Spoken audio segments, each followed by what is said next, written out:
ng kaguluhan sa sanlibutan dahil yan sa kasalanan. So, hindi yan hindi yan basta-basta no, mga Bisaya pa kasi yan ang dahilan na bakit bumaba ang ating Panginoong Jesucristo upang bigyan ng lunas yan. So, hindi ginawa tayo sa Panginoon kamukha niya eh. So, sabi sa Biblia, like His image. Ginawa tayo ng kagayan niya dahil meron tayong espiritu at meron tayong kaluluwa. Hindi lang tayo physical being. Hindi lang may may katawan. Hindi lang yan. Meron tayong spiritual being.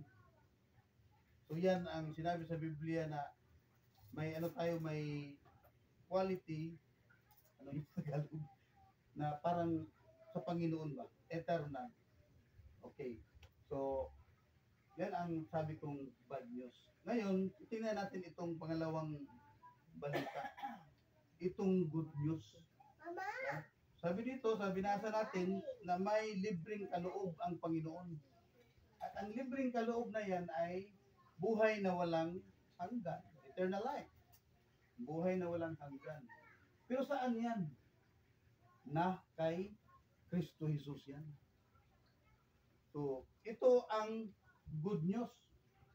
So, kung may problema, may bad news, at ang mga tao ay naghahanap ng solusyon yan. Pero sabi ng Panginoon, lahat ng mga solusyon ng tao, tinawag niyang parang basahan ba? Ano yung basahan sa Bisaya? Trapo? Oh, yan. Oh. Trapo. Yung basahan. Alin yung basahan sa Bisaya, no? Kaya basa. Pero trapo yan eh. Yung, at saka si Isaiah kasi ang nag-describe ng ganon. Ang nakita ni Isaiah, yung bindahe yan sa ospital. Yung nanana bitaw, ay mga trapo yan, basahan sa ospital, yung ng mga samad ba. So grabe gid ka very dirty ba. So grabe ang niya. Very dirty, no? Yan ang sabi na po, ang lahat ng solusyon na ginawa ng tao para malunasan yung bad news, pagdating sa kanya, basahan. Yung sabi nilang good works, sabi nila, marami nagsabi yan eh. Pagkapunta tayo sa sa langit, paggagawa tayo ng mabuti. Nasabi ng Biblia, yung mabuting gawa ay hindi yan sapat na maging bayad upang makapunta tayo sa langit. At sabi ng iba, magsimba palagi. Kasi yung lahat na yan ay resulta pag meron tayong tama na pananampalataya. Nasabi sa last verse na binasa natin, sa Romans chapter 6 verse 22. Yung una, yung bad news, no? Yung bayad ng kasalanan ay kamatayan. Yun ang first. Yung pangalawa, ang Diyos may libreng kaloob sa atin na eternal life. Nandyan kay Jesus, yan ang solusyon, si Jesus. Kasi maraming talata sa Biblia mabasa natin na si Jesus talaga ang solusyon. And John 14:6, ang sabi dyan, I am the way, the truth, and the life. No man cometh to the Father except through me.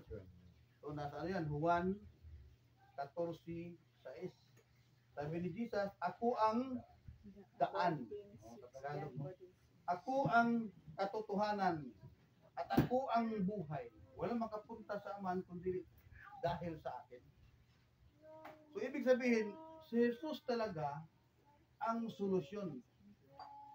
Ang kailangan diyan, meron tayong relasyon kay Jesus. Kasi yung langit, hindi yun rewards or awards. Hindi yan suhol ang langit. Ang langit ay isang inheritance. Pag inheritance, kailangan talaga maging anak ka muna. Meron kaming anak ni Lina, pero wala nagpunta dito. Yung anak ko, salamat sa Panginoon ka, katapasa lang ng board exam sa Paris Street. So, pwede na sila tawagin forester. Ngayon, meron kaming kunting lupa ni Lina, 3 hektarya doon sa Maputi. Oh, walang tanim, puro latik, ano yan, bukit. No? May bagata. Ngayon, pag mamatay kami ni Lina, sinong kukuha ng lupa? Sinong mamana? Sinong nagmagmana ng lupa? Di natural, sa balaod na sa according to the law is our son, anak na mo, no? Yung anak namin. Hindi sabihin ng abogado nga, magtrabaho ka muna ng 1 year bago mapasayo yung lupa. Wala na yan. Kasi yung lupa, ang tawag niyan, inheritance. Yan ang heaven. No? Yan ang langit. Ang langit ay hindi resulta ng mabuting gawa. At hindi resulta ng ating pagsisimba. Hindi resulta ng ating pagbibigay. Kundi ang langit ay yung inheritance, yung mana. Kasi ang solusyon, pag may relasyon ka kay Jesus, mamanahin mo talaga ang langit. So, then ang dahilan bakit tayo ay alam natin, pag tayo ay mamamatay, papunta tayo sa langit. Kasi ang langit hindi suhol yan. Hindi resulta ng mabuting gawa, kundi mana mo yan. Inheritance yan. Pag may relasyon ka kay Jesus, yun ang ibig sabihin sa versikulo na to, na ang kaloob ng libre na buhay na walang hanggan ay na kay Jesus yan. So, ang kailangan natin ay tatanggapin siya bilang Panginoon at tagapagligtas. Yan ang sabi sa sa Juan, kapitulo 1, versikulo 12. No, ang sabi diyan, yung nanampalataya at tumanggap sa kanya. Yung kanya diyan ay Jesus yan. Ay magiging anak ng Diyos. Oh. Di ba? Tula sa Tagalog, sa Bisaya, ang tanong nga tuo, ang bidawat kaniya, si Jesus ng kaniya diha, ang sila pagkatawgong mga anak sa Diyos. So ang lahat na nanampalataya at tumanggap kay Yesu Kristo, sila ay gawing anak ng Diyos o magiging anak ng Diyos. So pag anak ka ng Diyos, hindi wala nang tanong dyan na malangit ka pa ba? Palangit ba ako pag mamatay ako? Hindi. Wala na. Hindi na. Ang ibig sabihin, pag anak ka ng Diyos, mana mo ay langit. Langit. Yan ang dahilan na bakit yung mga nagtanggap at nanampalataya kay Jesus may kasiguruhan ng kaligtasan. Eternal yan, security. Kasi yung iba, parang suhol ang kaligtasan. Para bang mangguna, nag-araro, pagka 5 p.m. may matanggap na 500. Parang ganun ang isip nila sa kaligtasan. Suhol kasi yun, sweldo. At ang Panginoon natin, hindi ganun. Kasi tinawag na gift or kaloob ang eternal life. So nandyan yan sa sa Efeso 2:8. Mahirapan ang magtagalog dyan. Efeso 2:8. Ang tanan yung nagatuo, ang tanan naligtas kayo, naluwas ka mo, pinaagi sa pagtuo, dili kini inyong kauli yung kahimuan, kundi hatag sa Dios. Aron walay si bisan kinsa nga makapasigar. So ang kaligtasan ay kaloob ng Diyos at hindi yan resulta ng ating mabuting gawa. Para walang tao na mayabang ba, nasabi niya, maliligtas ako kasi mabuting tao ako. So yan, sabi sa verse 9 yan. So, ang pinaka-importante sa mensahe na to, ngayon, alam natin yung bad news, kasi lahat ay nagkakasala. So, lahat ay mamamatay din. So, kasi lahat nagkakasala. Alam din natin ang good news, na yung Panginoon mismo ang gumawa ng paraan upang masolusyon itong problema na to, naging libre pa. Ang gagawin ng tao ay, anong sabi sa John 1:12, 1:12, kailangan mananampalataya at tatanggapin si Jesus bilang Panginoon at tagapagligtas. So ang perfect illustration dyan, kagaya sa isang dalaga at binata. Ha? Sabi ng binata na umibig daw siya sa isang dalaga. At sabi naman ng dalaga, ako din ay umibig sa iyo. So ibig sabihin, may relasyon na sila. Kasi sinagot eh. Di ba? So dito ngayon, ang binata ay si Jesus at tayo ang mga dalaga. Yan ang sabi niya sa sa Revelation chapter 3 verse 20. No? Yung sa yan sa Tagalog. Pahayag. Kapitulo 3, versikulo 20. Sabi niyan, ako ay nasa pintuan. Kumatok. Kumatok. Ibig sabihin niyan, ako nangulitaw. Kumatok ako at sino yung magbukas ng pintuan, ako ay papasok. At kasama kami mag-dinner, maghapunan. Ako kasama niya at siya kasama ko. So, ibig sabihin, ang verse na yan ay ang Panginoong Hesus ay parang ng ulitaw, parang binata. At saka tayo ang dalaga.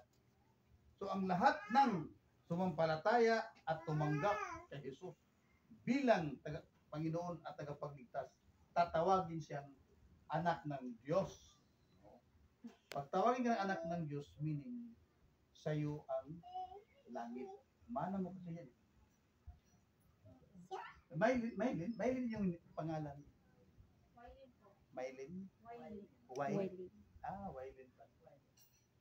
So, may tanong ako sa iyo, sister. Willing ka bang tumanggap o manampalataya kay Panginoon Jesucristo? Amen. Salamat, no? Kasi yan ang hinihintay ng Panginoon natin na hindi tayo mahiya sa pagsabi sa sa mga witnesses around us. Kasi marami no? Lord Jesus, tatanggapin kita bilang Panginoon at tagapagligtas. No? So, hindi lang yan Maylin, no? Kung sinong dito, kung sino ang gusto, hindi niya sigurado pa natanggap ang Panginoon. So, gagawin natin. Pwede kaya sister, dito ka tumindig. No? At kasi mag-lead ako ng prayer sa iyo. At ano ang sabat sa Bisaya? Sumagot o hindi yung susunod ka hindi sumagot palo yes so pero parang nag-ano ko sa iyo nag-lead lang isang loob mo talaga mga patanggapin so tayo tayong lahat so hindi na si Waylin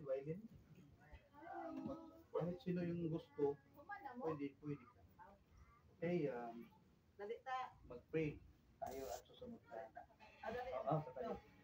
Pray tayo. Ama namin sa langit, Panginoon, maraming salamat sa mga salita mo na aming narinig ngayon.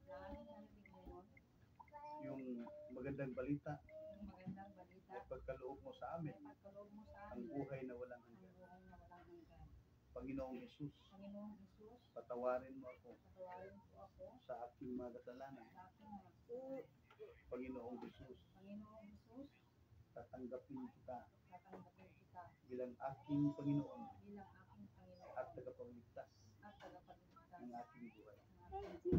Panginoong Hesus, tulungan mo po ako na magsiserve sa iyo hanggang ikaw ay babalik dito sa lupa.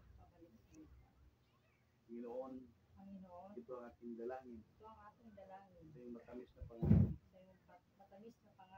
Amen. Okay, salamat.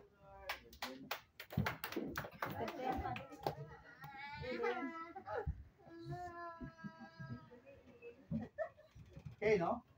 So, sabi sa Biblia, pag ginawa natin yan, tayo ay tawaging anak ng Panginoon.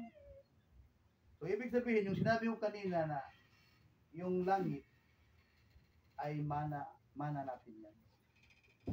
So, kasi yung iba, sabi nila, ano yan, hambugiro?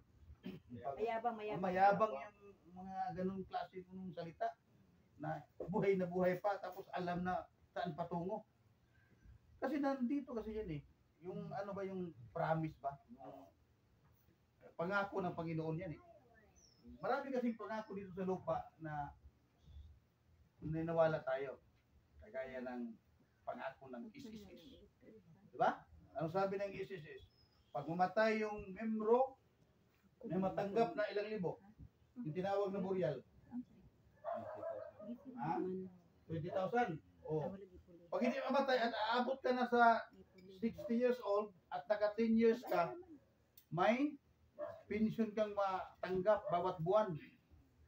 Ang tanong, totoo ba yan? Ha?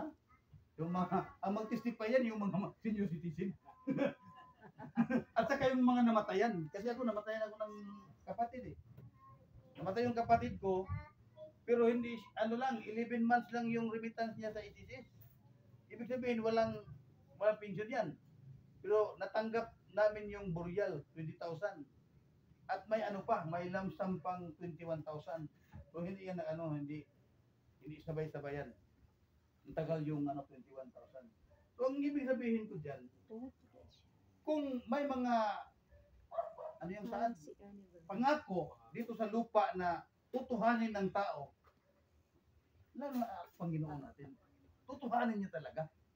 No?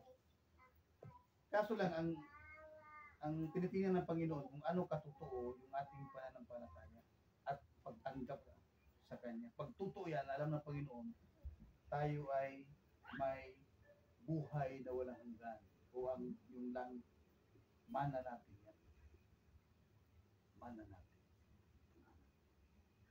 Pero ganun, pag may ibigay ang tao sa atin na malaking bagay, malaking lupa, malaking halaga, so ibig sabihin, kung makita mo yung tao na yan, ma-change yung attitude mo. Kung sa una, kung noon, hindi mo siya pagbigyan ng pagkain, ngayon tataranta ka na. Kasi nandun yung tao nagbigay ng 1 million, nagbigay ng lupa, nagbigay ng bahay. Nandun si Pastor Tony. Hugas ka ng pinggan. Ganun talaga eh. Ang tawag yan ay, ano yan? Yung balos ba rin mo? Yung ganti yan sa nagbigay. So yan nga eh. Binigyan tayo sa Panginoon ng yung kaligtasan na wala hanggan. So, ang ating pasasalamat sa Kanya, yung mag-serve tayo sa Kanya. Hindi tayo nag-serve para maliligtas. Kasi tapos na eh. Ligtas na tayo eh. May mana na tayo. Nag-serve tayo, pasasalamat yan. Yan. Maraming salamat sa Panginoon. Nagkakaintindihan rin. Taga Palawan. Tayo lahat na magpasalamat sa Panginoon. Yung pasalamat ay si Brother Steve, pray for thanksgiving of our message. Lord Almighty God, Father in heaven, I thank you for this message in Romans 6:23. Yes. Lord Almighty God, it's a blessing to know that you can wipe the slate clean. Thank you, Lord. In the name of Jesus Christ, I thank the pastor for this message. Amen. Amen. May balik sa